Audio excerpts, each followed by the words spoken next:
li ci yéenekaay yi Walf Quotidien lañ koy doore xëy dalal Serigne Mboup candidat la ci ñiy dagaan baatu askan wi ci élection présidentielle yi ñu jëm moo doonoon ganuk émission perspective ci Walf TV waxtaane nag koomub Sénégal ne bëgg na ko suqali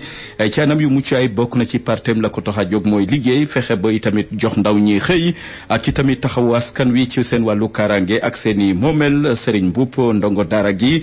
jóg taxaw ngir wutali pale ba ci élection présidentielle yi Walf Quotidien di ñu dégtal tamit élection yooyu le Karim Wade du ca bokk waaye nag PDS ci jamono ji fa mu ngoy fa la teg tànkam ba léegi yóbbu na mbir ya ca assemblée nationale enquête parlementaire la sàkku ngir ñu amal ko ci dossier Karim Wade nañ ko génne ci élection yi moo jaarul ci yoon yéen kabi di las génnagul assemblée nationale jot naa sax dëggal li nga xamante ne requête ba leen PDS jébal conseil ba dinañu itamit saytu waaye nag mun nañ jàpp ne xëy na requête googee bu awee ci yoon gëstu baak enquête ba aw ci yoon bu ñu defu ndànk mun nañ fee jaar tas conseil constitutionnel yéene kabi di las ne tey APR ak PDS boole nañu seen doole ngir soobu ci xeex bi mu ngi ci yéene kabi di las yéene kabi di le quotidien xëy duñu dégtal commission d'enquête parlementaire ga ñu jëmmal ci assemblée nationale ngir mun a gindi askan wi ci Karim Wade ak dossier bureau bi démb la jot requête gi ni mel conférence des présidents fas yéene amal ndajeb daar ngoonuk tey ji mu ngi ci yéene kabi di le quotidien yéene kabi di critique ne assemblée nationale ma ngi ñuy gëstul juróom-ñaari sages yene ca conseil constitutionnel lañ leen di toppe waa PDS bokk na ci liggéey gu awul ci yoon ger ak yeneen loolee nag la ñu bëgg a gëstu ci jamono ji mu ngi ci critique turbine moom di ñu dégtal ne PDS dañoo njortu ne ger ak naka sudul noonu juux na ca conseil constitutionnel ba tax na loolee nag la ñu bëgg mu leeralal ko askan wi conférence des présidents ñoom la ñu wóolu tey ji ci ajuma ji njiitu réew mi Macky Sall sàkku na ci majorité parlementaire ngir ñu jóg taxaw daanaka jàppale waa PDS ci seen càkkuteef Karim Wade moom dina xam ci lu yàggut ëllëgam ci géej politique bi Bougane Gueye Dany jàpp ne bu fekkee ne la ñu tuumal conseil constitutionnel moo am lépp la ñu war a tegaat ci suuf saytuwaat mbir yi ndax bëgguñoo soobu ci élection yoo xamante ne du aw ci yoon processus électoral beek na mu doxee daanaka xel dalu ca Bougane Gueye Dany moo ni waxee yéen kabi di 24 heures xëy duñu dégtal mbirum Pape Sané ak chambre d'accusation mi ñu ne mujjee na gàntal càkkuteefu procureur mi jotoon a jublu ngir tëj ràpp Pape Sané loole nag mujjuta sotti ba tax na bàyyi bi négandiku gamu amoon ca lay wéy di liberté provisoire yéen kaabi di Sud Quotidien mu ngi ñuy dégtal géeg politique beeg candidat yi jot a jàll ci parrainage bi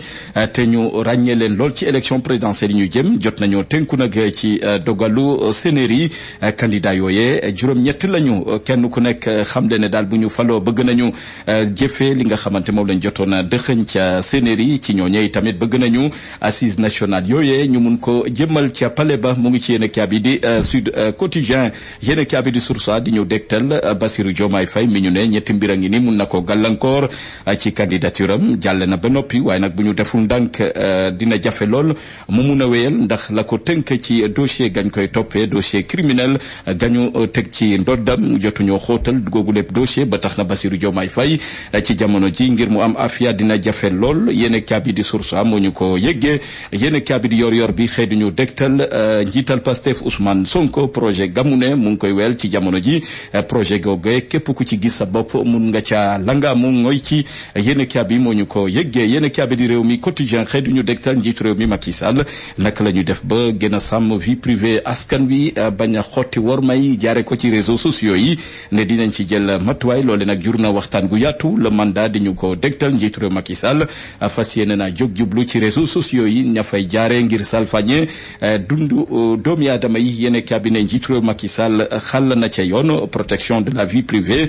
bokk na ci xam dina ko démb ci ndajeb rentrée des cours et tribunaux njiitu réew Macky Sall ne dootuñu seetaan mukk am ñuy jaar ci réseaux sociaux yi ngir gàkkal derub doomi aadama yi mu ngi ci yéen kaabi di Le Soleil yéen kaabi di L'Évidence ne Porokhane doonoon célèbre yoonu askan wi démb ngir màggal soxna Mame Diarra Bousso genn jigéen gi am màggal gi di waajuru Serigne Touba mu ngi ci yéen kaabi di L'Évidence kan mooy soxna Mame Diarra Bousso yéen kaabi di kat na ci yéen kaabi di Stade di ñu dégtal huitième de finale Sénégal Côte d'Ivoire yéen cabinet Sénégal mu ngi ci danger ci jamono ji ci jàkkaarloo mag Côte d'Ivoire ndax dina ci mun a jàllam déet am na ci ay kàngamu football yoo xamante ne jaar nañ fi bu ñu jaaree ci xaaj bu njëkk bi ñaareelu xaaj bi